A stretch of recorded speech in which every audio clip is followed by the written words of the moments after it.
Voilà, donc je vous propose là de reprendre le programme pédagogique Prépabloc dans son ensemble, voir le rationnel et puis son contenu.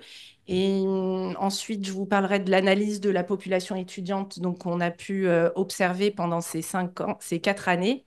Et ensuite, les défis et les enjeux du futur de la chirurgie seront discutés.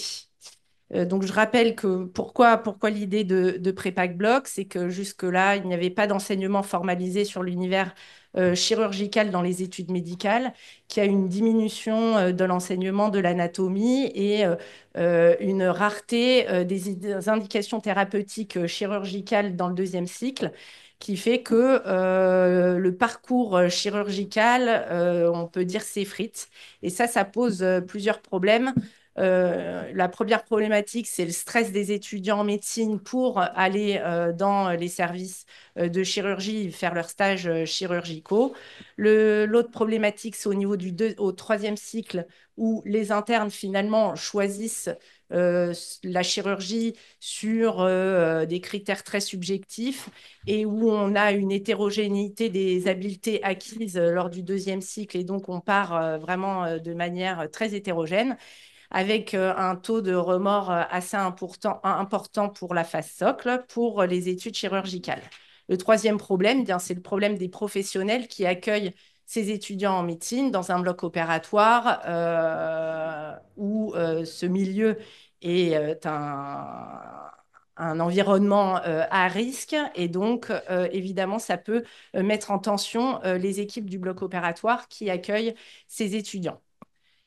On a donc proposé de créer donc cette unité d'enseignement libre à l'Université de Montpellier depuis 2021, qui est une unité d'enseignement sur la formation initiale sur l'univers chirurgical du bloc opératoire, pour les troisièmes années de médecine.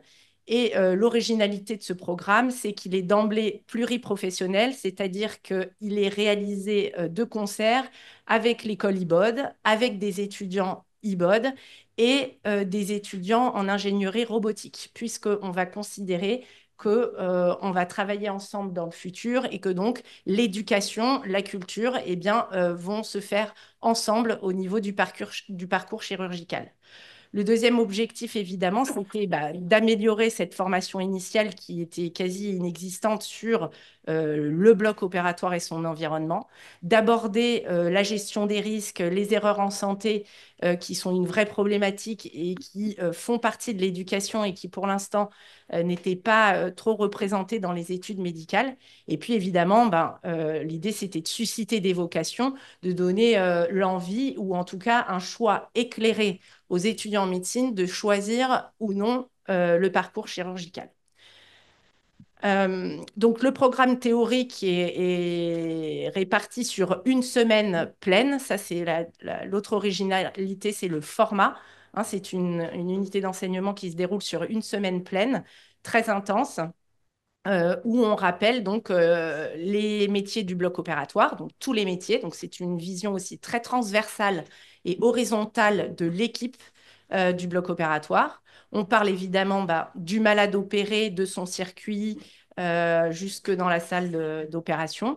Et puis, c'est une première initiation à la chirurgie avec évidemment un rappel historique du métier de la chirurgie. Et on va évidemment faire des ateliers pratiques tout autour, insister donc sur le travail en équipe et la communication.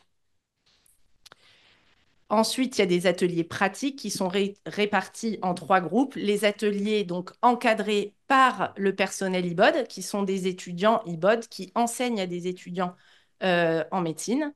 Des ateliers encadrés par les chirurgiens et des ateliers là plus basés sur la communication et le savoir-être et la culture sécurité, où on y associe les anesthésistes et nous, on travaille avec une compagnie extérieure qui est Stan Institute, qui nous apporte aussi les règles de sécurité sur l'aéronautique et la formation en santé.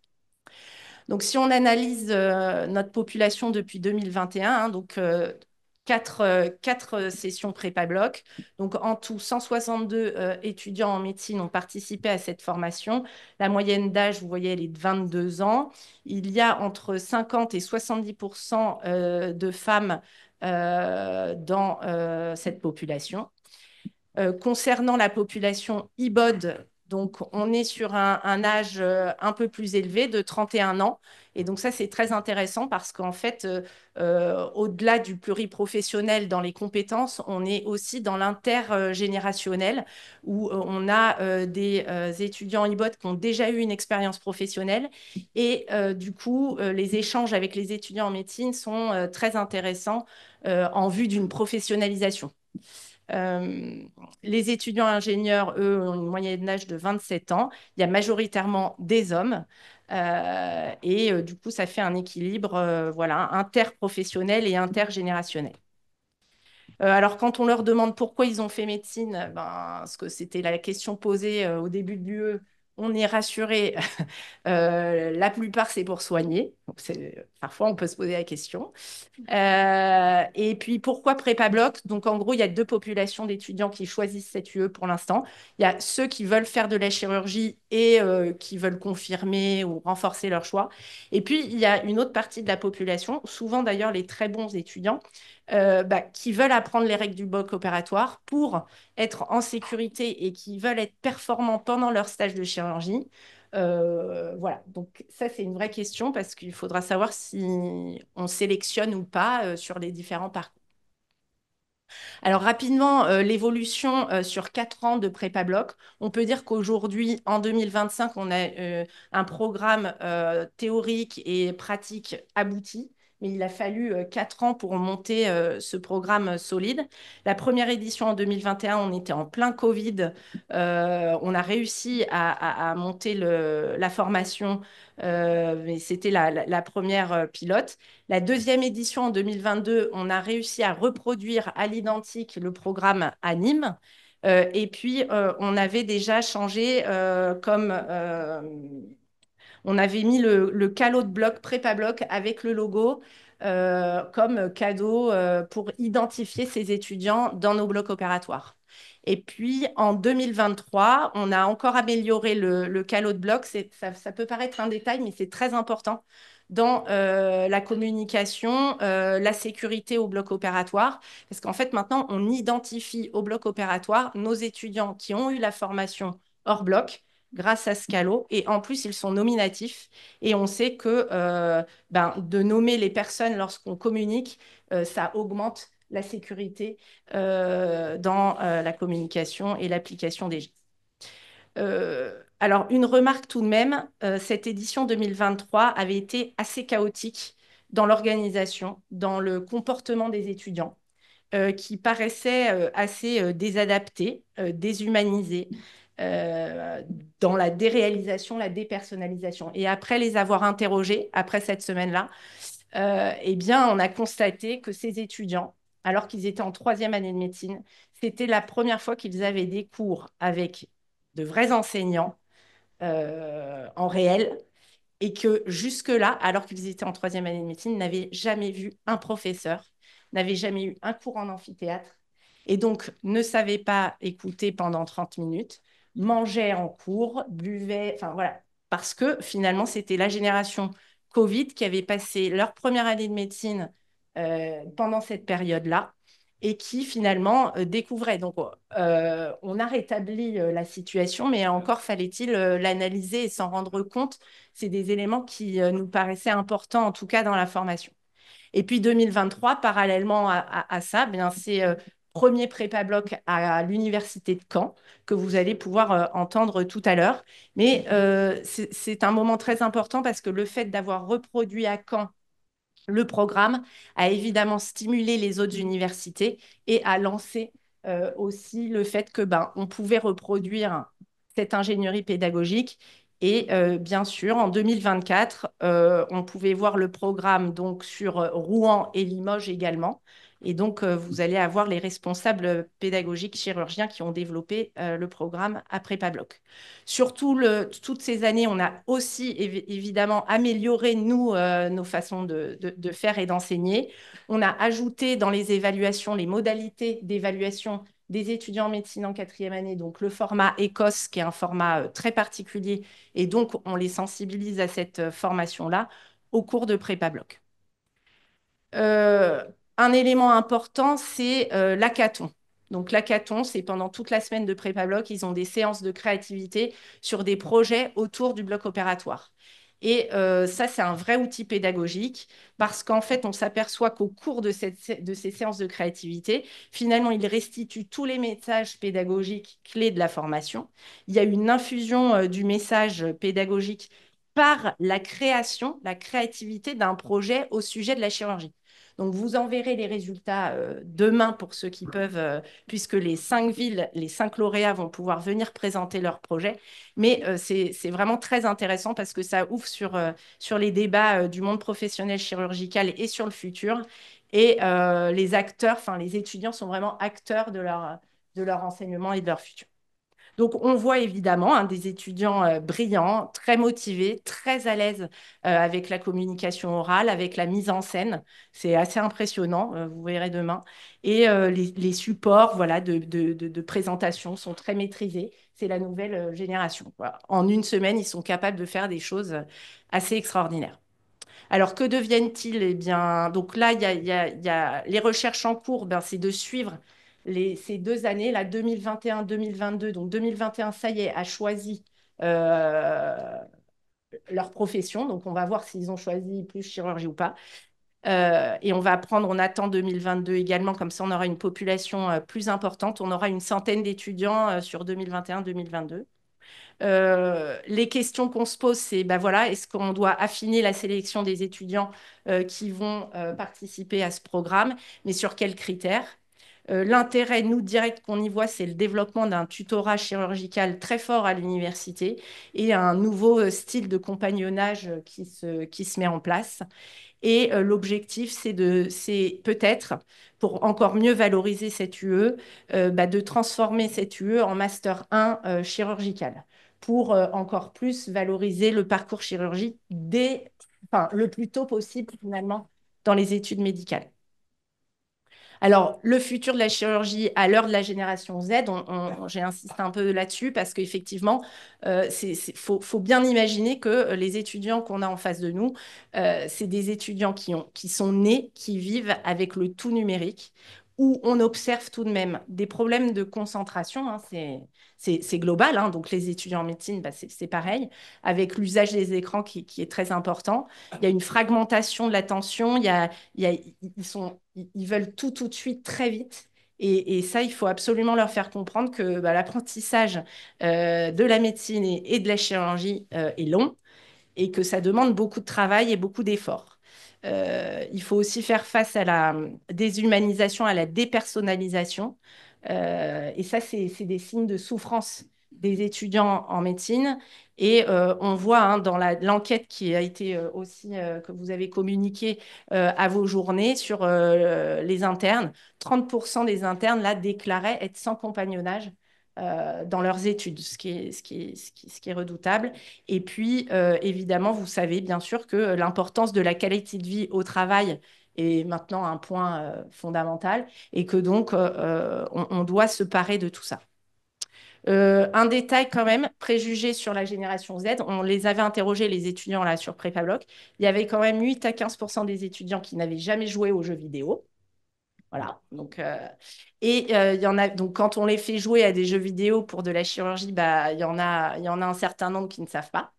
Et puis, il y en a 5% qui n'avaient pas d'ordinateur chez eux en permanence. Voilà. Parallèlement à ça, enfin, ça c'est un constat personnel, mais ils ont une ouverture d'esprit qui est vraiment très très grande avec une intelligence émotionnelle qui est très élevée. C'est-à-dire que les ressentis, les émotions, il faut arriver à gérer tout ça, à les cadrer, parce que ça prend beaucoup de place. il y a une évolution des relations avec des structures beaucoup plus horizontales, beaucoup moins verticales, donc ça on le voit, plus inclusives et ouvertes vers la coopération et dans l'interprofessionnel. Ça, ils sont au fait de tout ça, il n'y a aucun souci pour avoir en tout cas une vision du travail en équipe qui est beaucoup plus intégrée. Et effectivement, ils vont beaucoup plus vite que nous pour certaines choses. Et en plus, évidemment, ils sont toujours très soucieux de leur environnement. Donc pour finir, si on s'attarde un peu sur les compétences du chirurgien de demain, et donc c'est indispensable d'imaginer ça pour pouvoir former maintenant, eh bien, ça restera et toujours bah, poser les bonnes indications chirurgicales et prendre des décisions, donc savoir décider, être en capacité d'accomplir des interventions avec précision, et évidemment, doivent s'y associer, et c'est ça qui est nouveau, des compétences technologiques parce qu'on doit maîtriser les robots, l'intelligence artificielle, la télémédecine. Donc ça doit faire partie maintenant de nos compétences. On doit obtenir également des compétences en communication et en gestion de l'empathie et évidemment des compétences en déontologie et en éthique, puisque à un moment donné, la place aussi des robots va être très importante.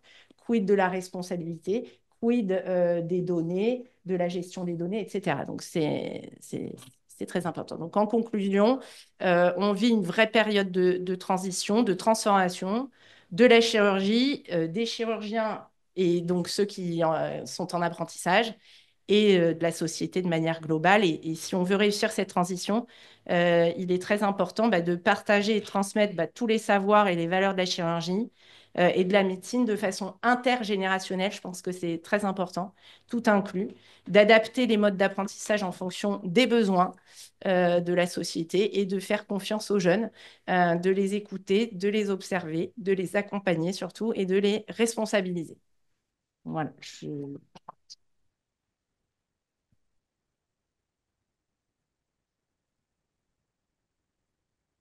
Bravo. Moi, j'ai peut-être juste une question. Après, on passera la question à la salle. Vous disiez en 2023, vous avez eu cette difficulté avec un groupe qui était moins structuré que les autres. Et vous en avez fait une analyse en disant, bah, c'est peut-être le Covid. Voilà. Est-ce que vous avez analysé d'autres causes? Alors, d'autres causes, bah, en fait, alors l'analyse a été assez rapide, c'est-à-dire qu'à la fin de la semaine, en fait, il y a eu un recadrage déjà immédiat des étudiants sur comment se comporter lors d'un enseignement, ce qui paraissait assez étonnant, mais bon, on a dû le faire, ça a très bien marché. C'est-à-dire sont tout de suite rentrés dans le mode et ils ont été très efficaces. Et à la fin de la semaine, ils sont tous venus nous remercier et nous dire que pour une fois, voilà, on leur avait dit comment faire. Et c'est en parlant avec eux pour analyser, aller plus loin. Voilà, leur constat à eux, finalement, c'était qu'ils avaient été déshumanisés. Enfin, alors, d'autres causes, je ne sais pas. Ça a été cette année-là précisément. Les autres années, on avait moins observé ça. L'année suivante, pareil, on n'a pas observé ça. Donc, c'est pour ça que là, maintenant, voilà, pour cette analyse un peu globale, j'en garde cette cause-là. Il y en a peut-être d'autres. Nous avons des questions dans la Carole. salle. Oui, Albert Claude. Oui, Astrid, d'abord, mille bravo pour cette initiative qui a tendance à diffuser maintenant en interuniversitaire et peut-être, je l'espère, à se généraliser. Et en même temps, je trouve que vous avez retenu un des messages importants de Chirurgie 4.0, c'est-à-dire de former très rapidement, dès le début de leur parcours universitaire, les étudiants à ce que va être la chirurgie de demain. La chirurgie robotisée, la chirurgie des data, la chirurgie, etc. Et on a tous souligné l'importance de l'acculturation précoce de l'ensemble d'ailleurs du système chirurgical à cette évolution de nos métiers, à la transformation de nos métiers. Si on les prépare encore de manière trop traditionnelle, ils vont être complètement désadaptés par rapport aux véritables réalités qui vont être très, très, très précocement présentes pour tout le monde. Donc, le processus maintenant pour nous serait que, à partir de cette expérience, comme j'estime qu'on va la trouver tous formidable, que l'Académie puisse pousser pour que ce type de préparation, avec la Conférence nationale des doyens, on va peut-être entendre la doyenne tout de suite, c'est qu'avec la Conférence nationale des doyens, on puisse généraliser à l'ensemble des universités médicales ce type de préparation pour tous les étudiants en médecine de France. Ouais, une question peut-être, et après Hubert. Oui, merci de votre présentation qui était intéressante. Mais si j'ai bien compris, il n'y a que quelques étudiants par année qui sont concernés. Donc, les troubles du comportement que vous évoquez, vous décrivez sur les étudiants que vous avez eus sous les yeux doivent exister chez les autres. Quid de leur devenir? Alors, je suis universitaire à Montpellier. J'avais proposé aux doyens précédents quelques éléments pour permettre d'apprendre l'empathie par simplement l'interrogatoire des patients. Vous transmettrez à Madame Lafont si on ne peut pas la voir en Si, direct. elle va intervenir. Bon, je lui dirai tout à l'heure, mais il y a une façon en deuxième et troisième année d'apprendre l'interrogatoire simplement à une époque où les étudiants ne connaissent rien et donc c'est facile ça demande un peu de temps. Les chefs de clinique sont là pour ça. Et donc 2 à 3 fois par semaine, expérience vécue pendant mon clinica, quand j'étais PH et PU après. Bon, c'est quelque chose qui est relativement simple, qui coûte pas cher et qui permet de traiter tous les étudiants. Alors, le doyen Mondain n'avait pas souhaité donner suite à cette idée.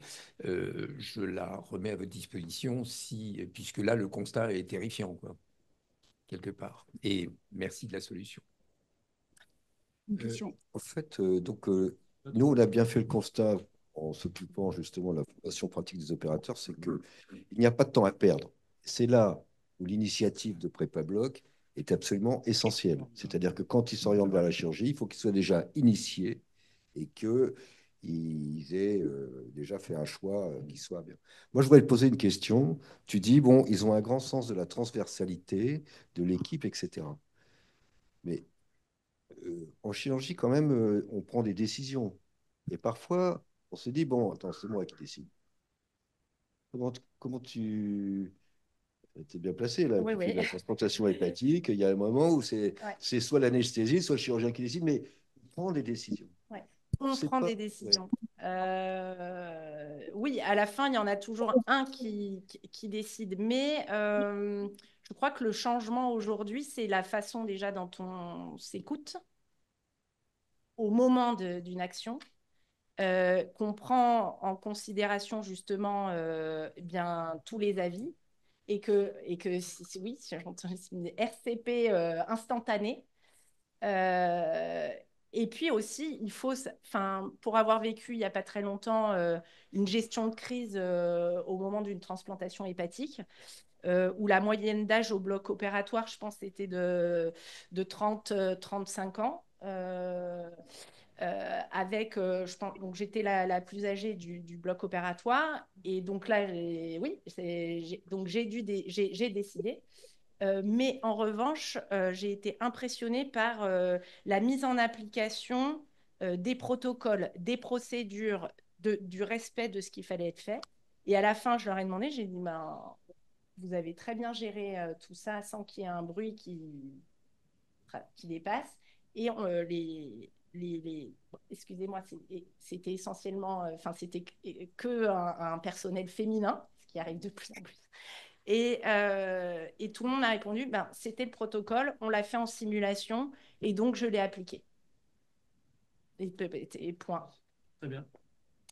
Et ça, c'est une vraie transformation, je pense. On va encore avoir la place pour deux questions, puis on s'arrêtera sur cette première partie. Monsieur Virag, et après Monsieur Vatrelot. Simplement arithmétique, parce que vous n'avez que des volontaires dans votre... Oui. Et vous en avez combien par rapport à la quantité d'étudiants de chaque année? Quel est le pourcentage? Alors, nous, on a ouvert donc 40 places, alors qu'ils sont, Madame Lafont confirmera, mais ils sont à peu près 200, je crois. 300, voilà. Et donc, oui, pour l'instant, c'est du volontariat. Mais effectivement, il y a quelque chose à étudier sur comment on fait pour où sélectionner. Valérie Bridou à Rouen peut-être s'exprimer tout à l'heure, mais C'est une vraie question. C'est qui on choisit maintenant dans ce parcours. Eh bien, là, on a compris le contenu pédagogique et comment on faisait. Maintenant, c'est qui Et alors, pour répondre à...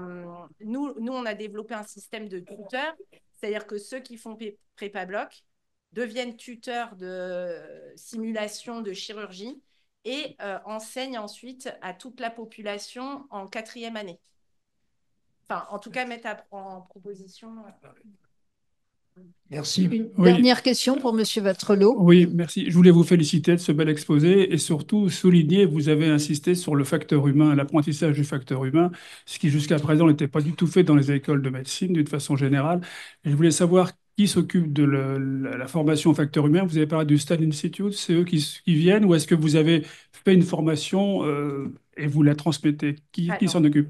Alors, on avait des relations donc, avec Stan Institute parce que finalement, toutes ces idées de prépa bloc, c'est parce qu'effectivement, j'avais reçu des formations de leur part et puis d'autres choses sur les facteurs humains en santé. Et donc, au départ, ils faisaient partie du projet.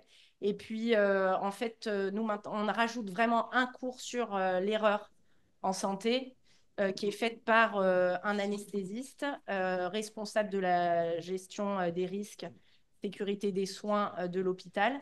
Et donc, c'est en accord avec lui qu'on mène ce programme-là. Les questions.